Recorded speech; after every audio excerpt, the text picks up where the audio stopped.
Welcome to the Politics Guys. I'm Michael Baranowski, a political scientist at Northern Kentucky University. I'm joined today by my regular co-host, Jay Carson. Jay, how you doing today? I'm doing good. I'm back, Mike. Yeah, well, that's we have a big action-packed week. I didn't think we were going to, but let's start with President Trump's pardon of former Maricopa County, Arizona Sheriff Joe Arpaio, who was convicted of criminal contempt of court for flagrant disregard of a court order to stop detaining people who didn't actually commit a crime, but he thought might be illegal immigrants. Like They looked suspicious. Yeah, they looked sort of brown in their skin, and so he didn't like that. But anyway, the 85-year-old Arpaio has not yet been sentenced, and he won't be obviously now, and he faced up to 6 months in prison. So, Jay, what do you make of this very first presidential pardon from Donald Trump? Well, this is kind of funny because, again, I didn't even know about it till this morning. When you happened to point it out to me, hey, guess what happened after we had shut off for Friday. Look, first of all, we'll dispense with the usual. Yes, if of course, within the president's power to issue this pardon, there's no question about that. To me, it's the why I don't get. If it's to send a message on immigration, I think there's better messages you could send. I'm also a little concerned in that, what Arpaio was convicted of. Lots of times when people are pardoned, there is the idea of, look, they've been charged, convicted, have done some of their time, and have learned their lesson. They're a better person now. They won't do it again, so forth. In the Arpaio situation, this happened before he's actually even been tried, I think, right? Or before he's been sentenced. So he's there's none of that, and the nature of the crime, and I say crime, but I'm not sure what else you could call it. It's because he's being sentenced for it. Is what troubles me a little bit is that you have a law enforcement officer who was convicted of contempt of court, of refusing to obey court orders, and I think that really, ought to strike at the heart of or rankle a lot of law and order people who you can say, look. Maybe I agree with Arpaio or don't agree with Arpaio. Maybe the court was right or wrong, but the response from a sworn law enforcement officer is not to refuse to obey a court order. It's, look, if you're going to appeal, then you appeal or whatever. And that's a little troubling that he's issuing a pardon for essentially refusing. In a lot of ways, there's sort of an irony here, right? With compared to sanctuary cities, where the president's argument, and one that I would agree with, is, look, the federal government is saying we want your help in enforcing these immigration laws, and local officials are saying, no, we're not going to listen to you, federal government. In this case, it's sort of a same sort of thing where you have a federal official, a judge, saying you can't do this, and you have a local official saying, sort of putting his middle finger in the air, saying, no, I'm going to do it anyway. If the argument is that we're a country of laws and not of men, Arpaio is really a bad example. And to try to get into Trump's head, I'm sure there are some who say this is, not dog whistle, because it's pretty obvious, but this is sort of a hey, I'm for tough immigration control and so forth. I don't know. I think it's just Trump being Trump again. Yeah.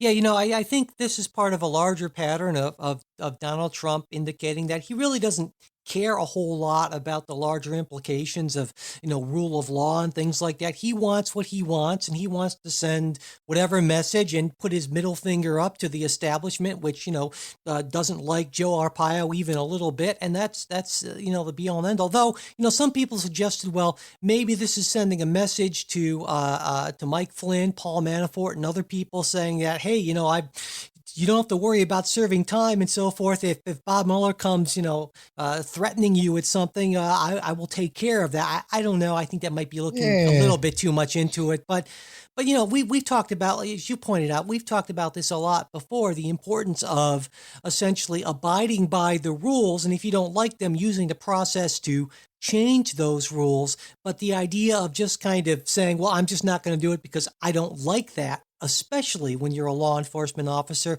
that is deeply troubling, but clearly it doesn't trouble the president at all.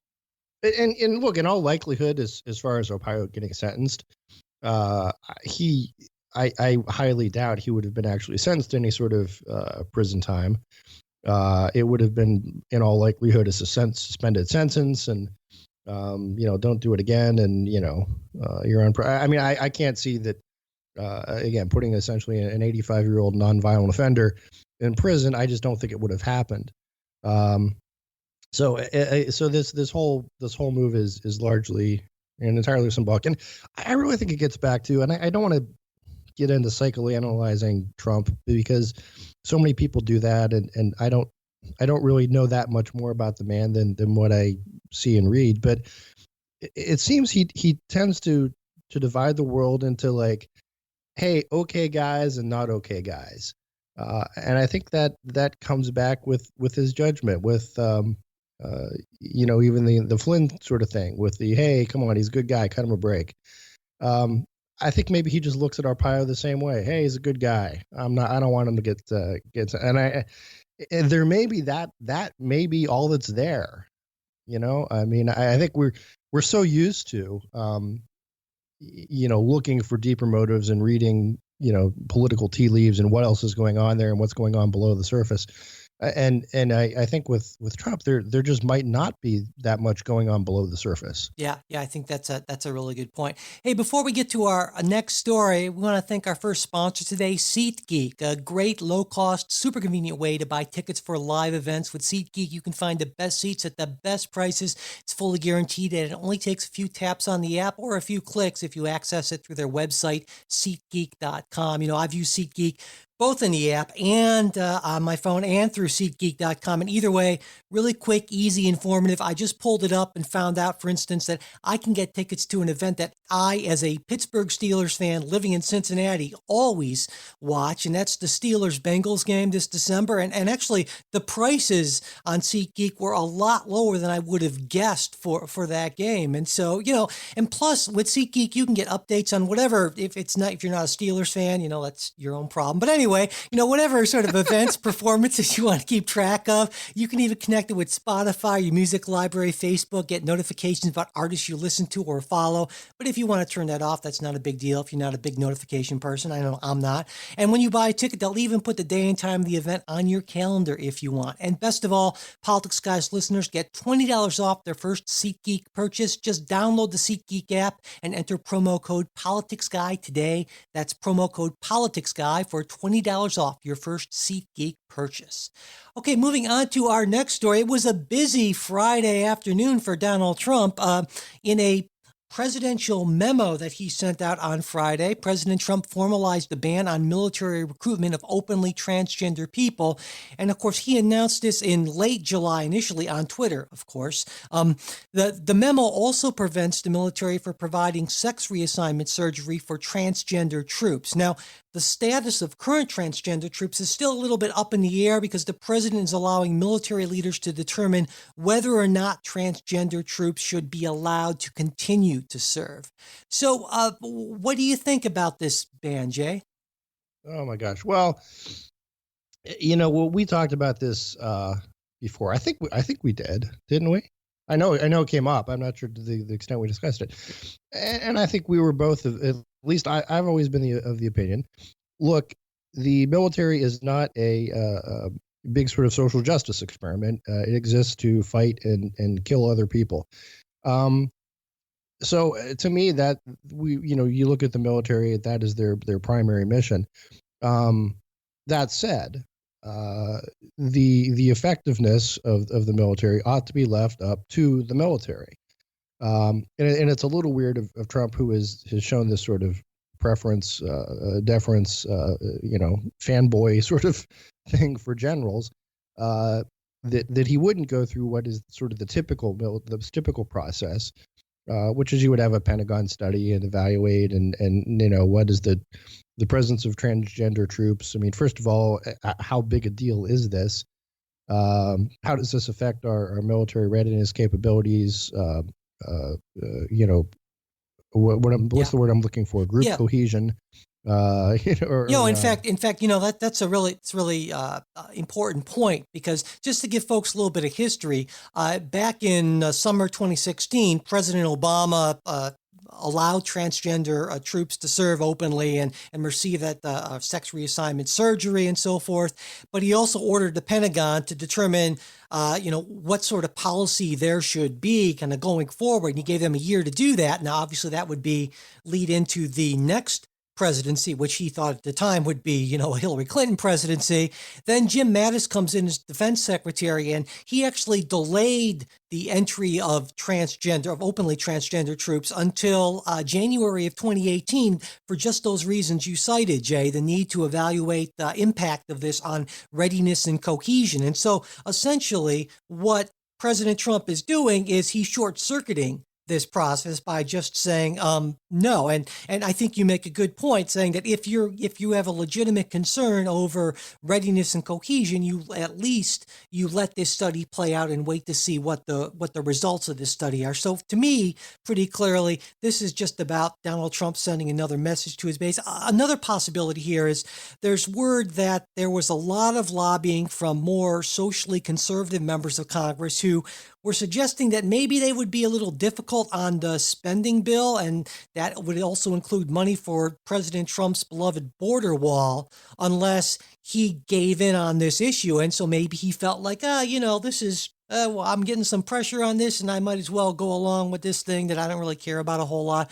So maybe I can make my wall a little more of a likelihood of happening. I don't know. Yeah. Well, I mean, I guess, I see. I mean, the vibe that I get through most of the conservative community who I talk to and read their stuff and so forth, which again is not necessarily the Trump base, is that this is not a big deal. I mean, in terms of, this was not a big policy outcome of there were conservatives out there saying, man, I can't wait till we get Trump in there and then we can de-transgender the military. This is one of those. I mean, if you look I think at, to religious conservatives, there's much bigger priorities, Yeah. Obamacare, tax cuts, and so forth. And again, I suppose this is one that is easier to do because you don't go through Congress. But I didn't see transgenders, people in the military, as being on anyone's radar in the conservative movement. Because this is something, this is a big problem we've got to address right now. And that's again something that sort of flummoxes me a little bit, is that I just don't get why he's doing this. Well, I would think that's probably because you hang out with what I would consider the more reasonable conservatives and listen to their stuff, whereas I think there's a whole segment, and it's certainly not a majority segment, but it's a loud minority segment of what's broadly called the conservative movement that are far more interested in these sort of religious and social issues, and have been for a long time extraordinarily uncomfortable what they would call the advancement of the LGBT. No, they would never call it LGBTQ. Sure. Well, no, and I wouldn't use that acronym. But I get that, but even amongst those folks that I know and talked, I mean, it seems their bigger concern would not have been something like this. It would be more of say Religious Protective Act type things, protecting your cake bakers and so forth. That would be higher up on the priority. But regardless, this seems a Trumpian thing to do, and I don't get it myself. I would defer to the military leaders to determine, what's best for the military. And also, that said, I think there's something to be said, even that the liberals advance the argument, and I think it's a good one. Look, if someone is willing to sign up to fight and serve and perhaps die for their country, we ought to honor that and not dissuade people from doing that. Yeah, so. exactly what Senator McCain said, and I agree with him entirely on that. All right, before we get to our next story, we want to thank our second sponsor for today, Casper. You know, everyone sleeps, but way too many people sleep on substandard mattresses. And I totally get that. I used to be one of those people. The thought of going out to some mattress store and dealing with a salesperson, those marked up prices, it kept me in a bad mattress for way too long. But then I got smart and I got a Casper mattress. It was a quick, downright pleasant process. And now I have the best mattress I've ever slept on. Also, I've noticed that since my wife and I got our Casper, our dog Gus, who used to sleep on the floor all night, he's suddenly on the bed more often than not. I mean, I know it's weird. Gus is serious about his comfort, and it's pretty clear to me that he's given Casper his canine seal of approval. So there you go. Now, yeah, I know, Jay, and you've got some big Casper fans in your family too, I do. right? My mom and my sister both have Casper mattresses, and they both swear by them. Again, my mom was someone who was sort of skeptical in that, hey, this just sort of comes in the mail. I mean, and how does this work? But she's a big fan now, and the convenience is great, and especially for older folks who making that extra trip out to the mattress store and going through that whole rigmarole. And there's just the weird process of having people watch you lay down on mattresses. This saves you all that, and it's a great product at a more economical price. Yeah, absolutely. And, one of the things I really love about it is that it's got this combination of supportive memory foams. You get just the right amount of sink, just the right amount of bounce. And also, it's designed to be breathable, which means it sleeps cool. And I generate a lot of heat when I sleep. And so does Gus because, he's covered in fur and so forth. And so that's particularly important to me. And so you can trust us about how great Casper is, but maybe you're a skeptical person. I completely get. I am too. So is Jay. You're skeptical, Jay, right? I mean, I'm very skeptical. you'd say, I don't know what these guys. I don't know if we can trust these guys. But aside from our recommendations and Gus's, Casper has over 20,000 reviews with an average of 4.8 stars, plus free shipping to the U.S. and Canada, and a 100-night risk-free deal. So if you don't love it, they will pick it up and they will refund you everything. That's like literally no risk here. Plus, it's designed, developed, and assembled in the USA. And best of all, Politics Guys listeners get $50 toward any mattress purchase by going to casper.com/TPG and using promo code TPG. That's casper.com/TPG, promo code TPG. Terms and conditions apply. All right, well, moving on, Jay, it's been a kind of an interesting week because we're leading with not one, not two, but three policy relevant stories. I can't recall the last time we've done that, which is kind of an refreshing change, I think. This week, President Trump announced a new strategy for the longest conflict in American history, and that, of course, is the 16-year-old war in Afghanistan.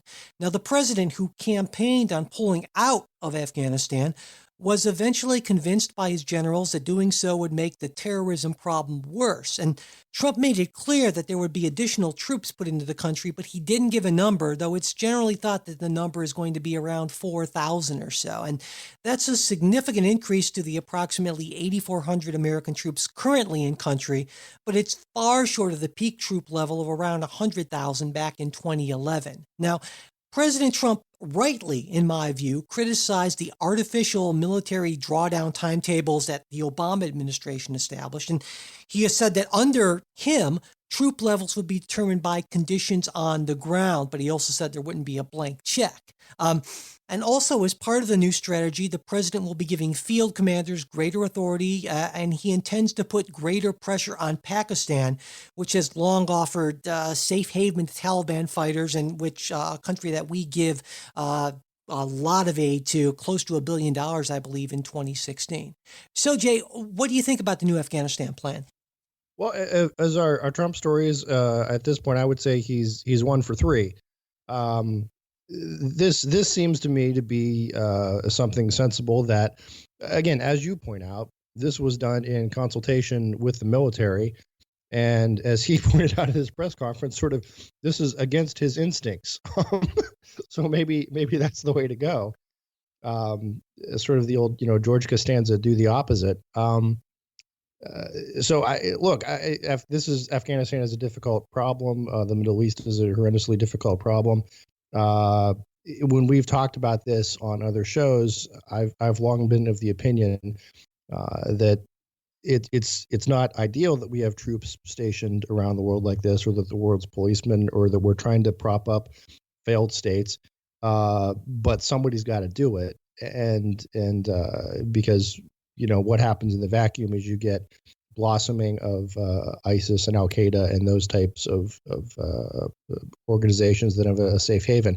So I am wholly in agreement with this, and I think conservatives can be happy about the idea of not setting these artificial drawdown dates, which indicate to those who would do us harm, and quite frankly do the other people of Afghanistan harm, that all they need to do is sit back and wait us out. So I think this was a good move by the Trump administration, even if not by Trump himself. But listening to his military advisors. Yeah. President Trump said, this is such a non-Trumpian quote that I want to highlight it. He said, "My original instinct was to pull out, and historically I like following my instincts in an incredibly understated way." But then Do he the said, opposite. yeah, but then he said, "But all my life I've heard that decisions are much different when you sit behind the desk in the Oval Office." Essentially what we have here is President Trump saying, I reconsidered based on more evidence and the urging of people who are more deeply involved in this. And that is so unlike him, as you pointed out. And it seems to me that and then the next day, no transgenders. He can't help himself. Yeah. There will be no transgender folks serving there. But yeah, it's so, I don't know. One thing I do want to point out, I agree with this as a general policy, and I almost feel like it's not a Trump policy; it's a Trump's generals policy kind of thing. But like you said, when he listens to people other than himself, he tends, and other than say Steve Bannon and other folks like that, he tends to be better off. But it's interesting because he said we aren't nation. In the statement when he announced, he said we aren't nation building; we're killing terrorists. But the thing is that's exactly the sort of policy that doesn't work. I mean, Afghanistan is incredibly poor. It's incredibly corrupt, and it's historically been ruled by local warlords and not this sort of central government structure that was just imposed in post 9/11 when we went in there and knocked out the Taliban. So, I mean, if there's not a structure in place to provide some sort of long-term stability, this is going to keep on going on. You can't just kill your way to solving this problem. It just doesn't work that way, And I mean, it just doesn't. I would argue that look, regardless, Afghanistan is and has been a failed state for 30 some years. But the first step has to be eliminating as many of the belligerents as you can before you can even take steps to nation building. Yeah. Okay. I see, Jay. And I think that's a fair point. I think the two things have to sort of work in concert. And I would say that pretty clearly that President Trump is a lot more comfortable with the military solutions and the diplomatic solutions. He's proposed all kinds of cuts to the State Department. He doesn't really like diplomacy. I don't think he really understands diplomacy very much. And, the idea of putting more pressure on Pakistan, I get that. But of course, there's a reason why we give Pakistan so much aid. And in general, when we give countries aid, it's not because we're just feeling generous. It's because we're trying to promote stability in these governments and save lives. And so it's not like, taking away that aid, cutting that aid doesn't have negative consequences. The last thing we want is a less stable Pakistan, for instance, Sure. So these are a lot of hard decisions. I mean, this is certainly, I would say a move in the right direction. And I just kind of hope that as we move along in Afghanistan, that we give also some consideration to the diplomatic side of this that has to go along with the military side. Well, and I'm going to be a pragmatist and maybe sort of a pessimist on this at the same time and say this may just be, to some extent, a new normal, that we just have a permanent force in places like Pakistan for the reasons you've mentioned. I mean, nation building is difficult, and to some extent, I mean, maybe someone should look as nation building, and I'll put that in sort of air quotes. Is that even a possibility? Is that even a real thing? Because when you have a place like Afghanistan that doesn't have any sort of institutions that have really ever existed, how do you plant those? And again, let's if you look at the American Revolution, and the sort of how we built our nation, we were building on hundreds of years of English law that the recognizing limited government and rights of the people and all this sort of thing.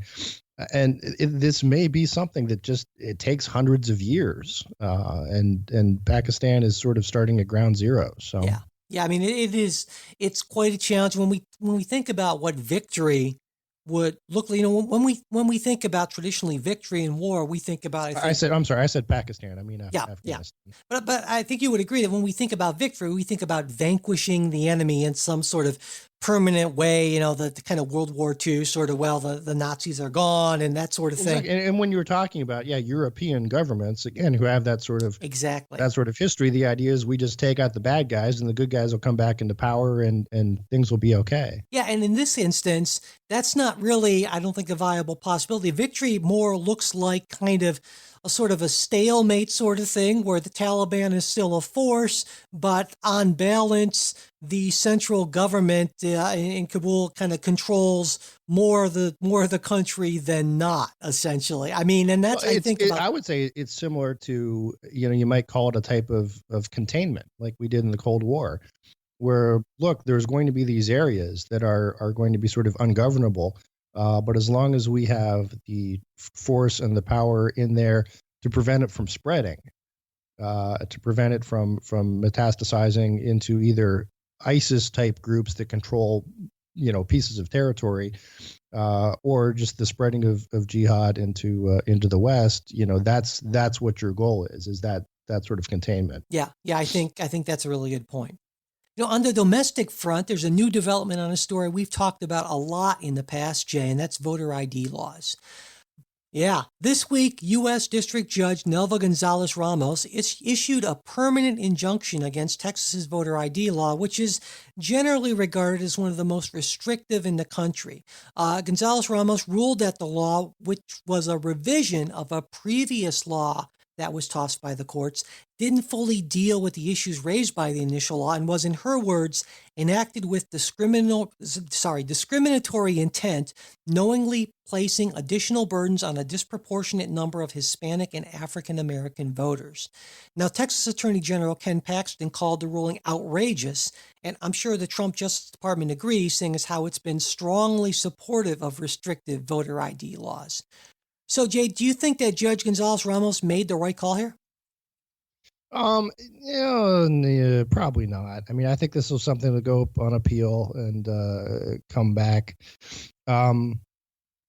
So no, I disagree. I again, I've been on the record lots of times that states have the rights to safeguard their voting process, and to me, the idea of again, there's no real disenfranchisement by requiring an ID.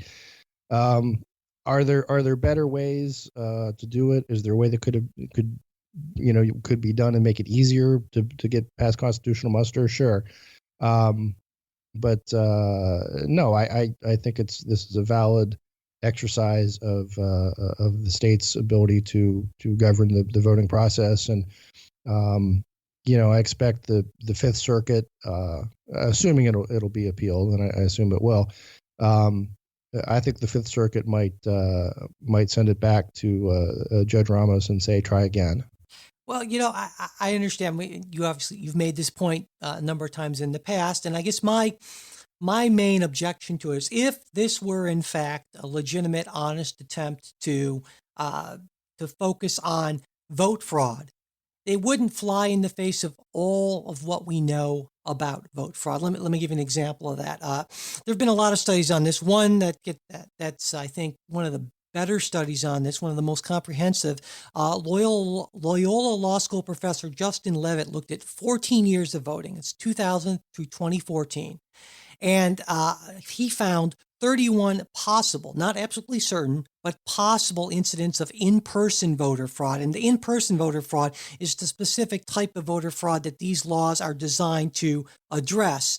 And now that's out of around 1 billion votes cast during this period. So, I mean, there are other types of fraud dealing with things like registering to vote in more than one place, absentee voting fraud, and vote buying. And while these, by all accounts, by all studies, are almost vanishingly small, they're far more common, according to pretty much anyone who studies vote fraud and elections. And so, number one, if vote fraud were really the concern, that would be the focus, but it isn't in any of these states. And so, another thing I think is that if the concern were really about clean elections, so the solutions would be tailored to those most common types of fraud. And even if Republican officials would say, well, we need to worry about nearly non-existent impersonation at the polls, I think they would, if they wanted to make an honest effort, they would combine tighter ID requirements with a push to help people get more IDs, more legitimate IDs. And I agree with you on that.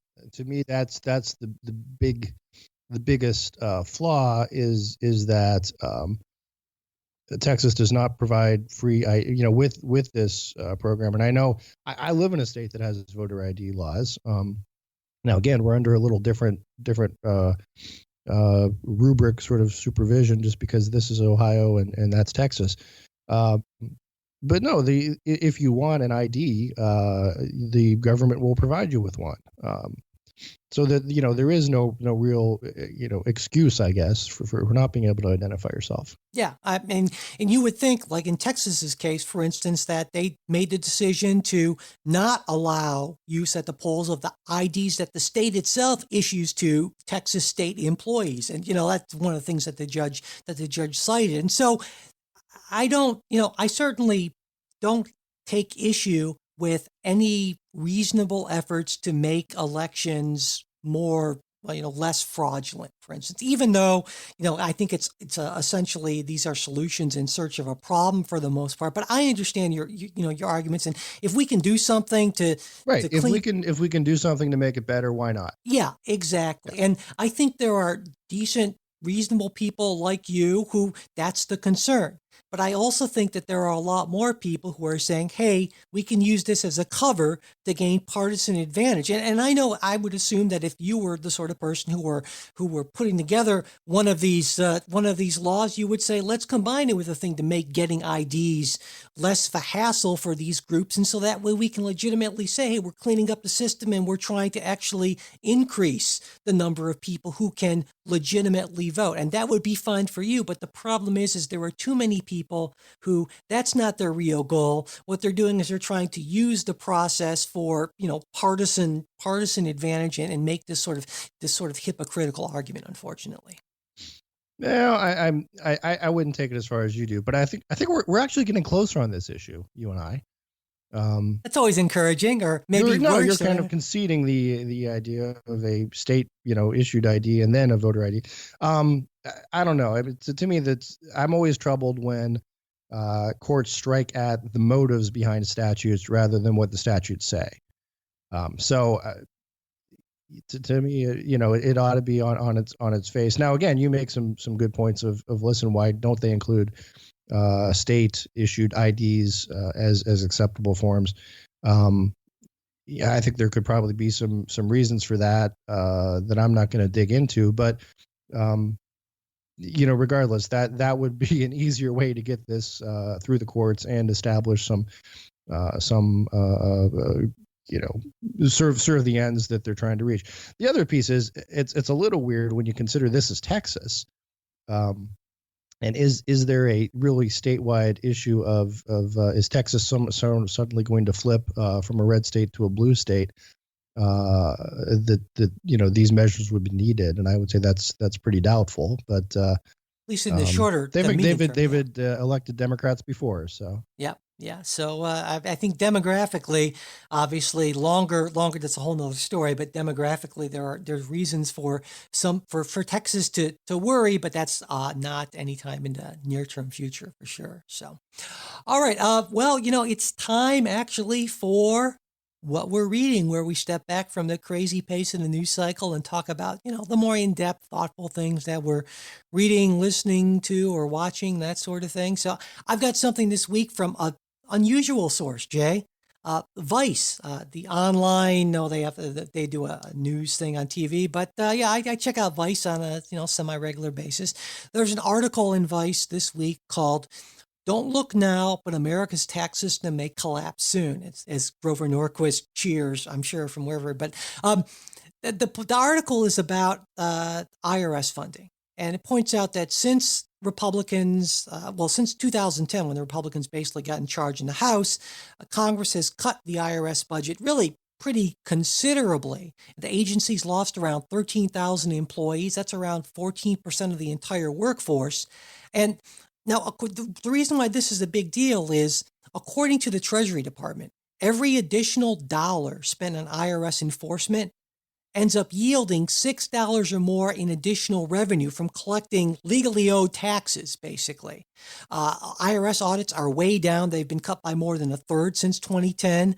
And so we have this huge problem of people who are able to skirt the system, because it's sort of like it's like saying, well, we have like trying to save money by cutting the number of cops on the street or something like that, where it makes no sense. This is a money gainer, especially if you're a law and order type person. I mean, we talked about this earlier in the show. If you believe the tax system is unjust, that's fine. Change the tax system. But the idea of cutting way down on enforcement of the laws we have in place, that just to me is insane, especially when it can actually yield more money that's legally owed without actually, raising taxes on anyone. And the Trump administration's 2018 budget proposal actually cut the IRS budget even more by almost $240 million. So I guess the Trump administration is tough on crime as long as it's, drug crimes committed by brown and black people. But if it's, tax crimes committed by, old rich white people, well, that's okay. So anyway, Oh boy. well, I thought it was a really interesting article. It's something that, people may not think about enough, but I am all in favor of actually increasing funding to the IRS, especially the enforcement division, at least. And certainly the funding could be arranged so that would be the focus of that increased funding. I think it would be good for the bottom line of the country. It would be good for respect for law. And I think it would just be a good move all around. But obviously that's not something that the Trump administration or the Republican Congress wants to do. So Wow. there you go. All right. Well, I'll just let you go with that. Okay. Okay. Do you have anything for us this week, Jay? I do, and I'm looking. Here we go. I was trying to find the links to the author. It's actually, this is sort of a negative example. This is something I read that struck me as, oh my goodness, this is horribly stupid. And it's the from the Atlantic. And it was published, and I'm trying to get the author. But it was by a law professor that sort of argues that last week's eclipse was racist, or the eclipse proves that America is racist, or that not enough black people live within the path of the eclipse, and therefore racism, or something like that. Weird. And it goes on for about 4,500 words.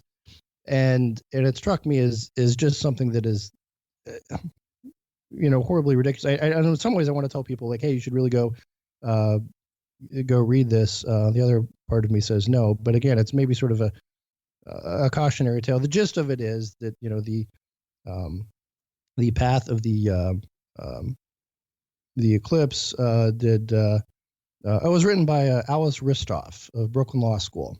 And I think it came out, it was probably Tuesday or Wednesday.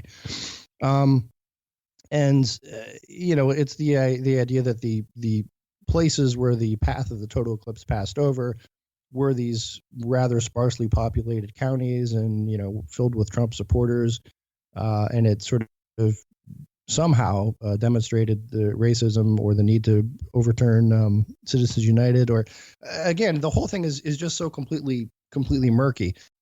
But the biggest point I take away, and I will say this, I'm going to take a shot at some of the conservative media that sort of, brought this to the forefront. and sort of labeled it sort of simplistically, hey, the left says the eclipse is racist.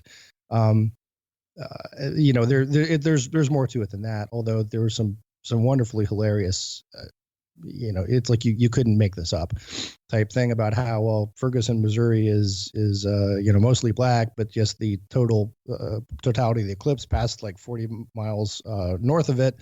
So although there are these little acknowledgments that the moon doesn't really care where its shadow falls and so forth, but um, a conservative friend of mine pointed out that what struck him most was there was this really incredible, magnificent event that took place that, in many ways, could have been sort of a unifying type thing. And whether you look at it from a religious sort of, this is the glory of God's handiwork, or a totally secular yay science type view, this is something that is really cool and sort of puts us in our place in the universe, and ought to be sort of a unifying and humbling sort of thing.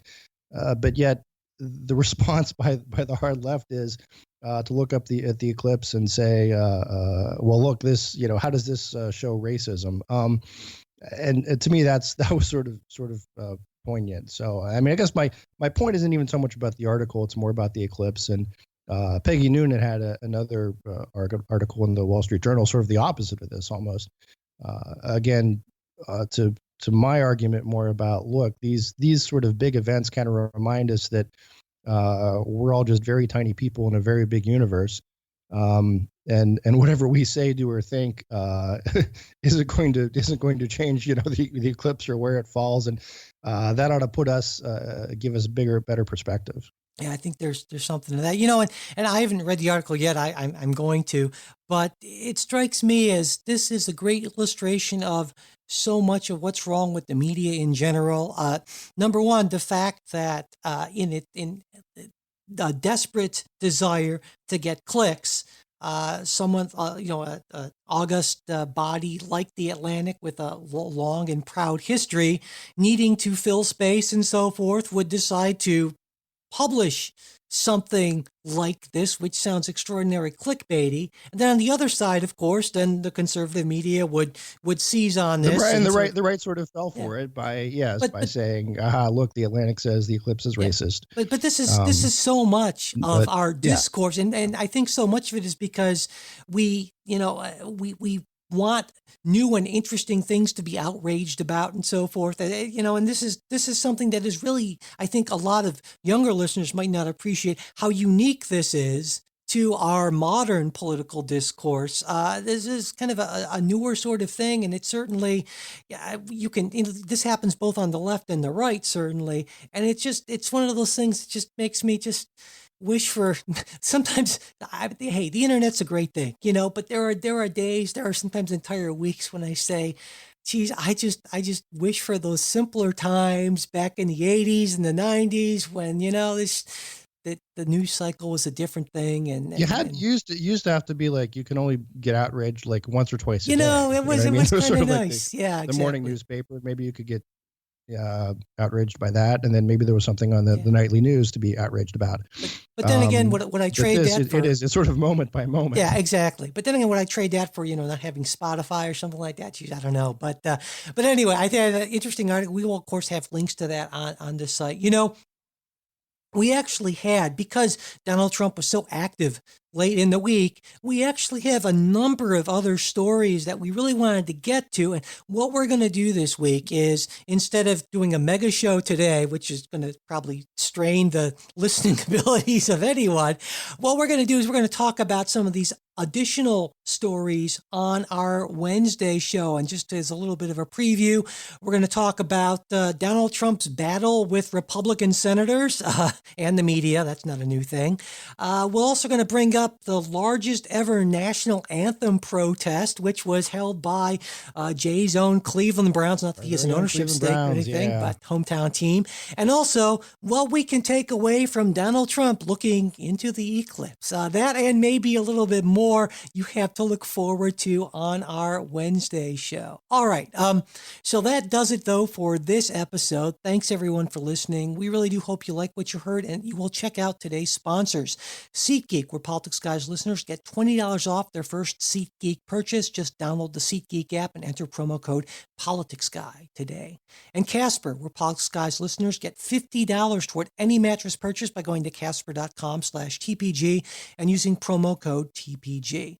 Listener support is a huge help to us, and we truly do appreciate it. If you're interested in joining our great group of Politics Guys supporters, you can go to politicsguys.com and click on the Patreon link. And if you want to support the show without spending anything, it would be great if you could share this episode with your friends and followers, or pass along our new show posts and tweets on Facebook and Twitter. Also, leaving reviews and ratings on iTunes really does help. If you've got a question, comment, correction, or just want to get in touch with us to say some random thing, you can mail us at mail@politicsguys.com. Our Facebook page, where you can message us and where we post throughout the week, is facebook.com/politicsguys page. We're also on Twitter @politicsguys. The executive producers of the Politics Guys are Michael Baranowski, Jay Carson, Trey Orndorff, and Bruce Johnson. The show was produced by Michael Baranowski. We'll be back with a new show on Wednesday. We hope you'll join us.